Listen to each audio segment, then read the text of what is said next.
கர்த்தர் உங்கள் வாழ்க்கையில் செய்ய நினைத்தது தடைபடாது. யோபு 42வது அதிகாரம் 2வது வசனம். தேவரீர் சகலத்தையும் செய்ய வல்லவர், நீர் செய்ய நினைத்தது தடைபடாது என்பதை அறிந்திருக்கிறேன்.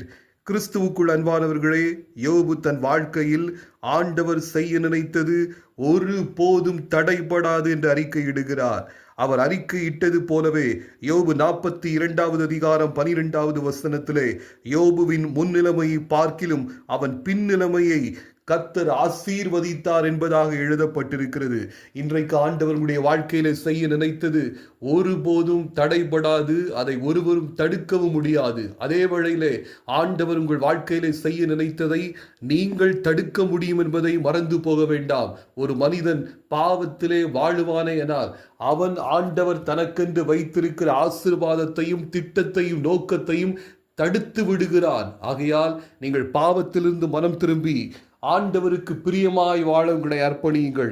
இரண்டாவது, ஆண்டவர் சகலத்தையும் செய்ய வல்லவர், அவர் செய்ய நினைத்தது தடைபடாது என்பதை நீங்கள் அறிந்திருப்பது உண்மையானால், அப்படியானால் ஏன் கவலையோடும் மன துக்கத்தோடும் வாழ்ந்து கொண்டிருக்கிறீர்கள்?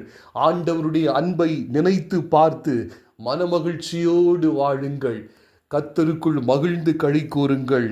மூன்றாவது, மனசோர்வோடும் சலிப்போடும் வாழாமல் விசுவாசத்தோடே வாழுங்கள். ஆண்டவர் உங்கள் வாழ்க்கையிலே செய்ய நினைத்ததை யாராலும் தடுக்க முடியாது. அவருடைய திட்டம் அனைத்தும் உங்கள் வாழ்க்கையிலே நிறைவேறியே தீரும்.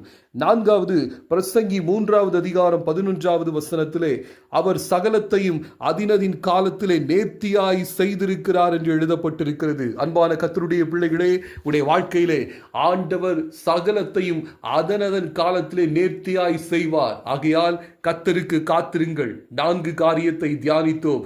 ஆண்டவர் உடைய வாழ்க்கையிலே எல்லாவற்றையும் செய்ய வல்லவர். அவர் செய்ய வல்லவர் என்பதை நீங்கள் அறிந்திருப்பது உண்மையானால் பாவத்திலே வாழாமல் பரிசுத்தமாய் வாழுங்கள். மன துக்கத்தோடும் கவலையோடும் வாழாமல் மனமகிழ்ச்சியோட ஆண்டவரை துதித்து வாழுங்கள். மனச்சோர்வோடும் சலிப்போடும் வாழாமல் விசுவாசத்தோட வாழுங்கள். கர்த்தருடைய வேளையிலே உங்களுக்கு வரவேண்டிய எல்லா ஆசீர்வாதம் வந்து தீரும் என்று சொல்லி கர்த்தருடைய சமூகத்திலே அவருக்கென்று காத்திருங்கள். கர்த்தர் உங்களை ஆசீர்வதிப்பாராக. ஆமென்.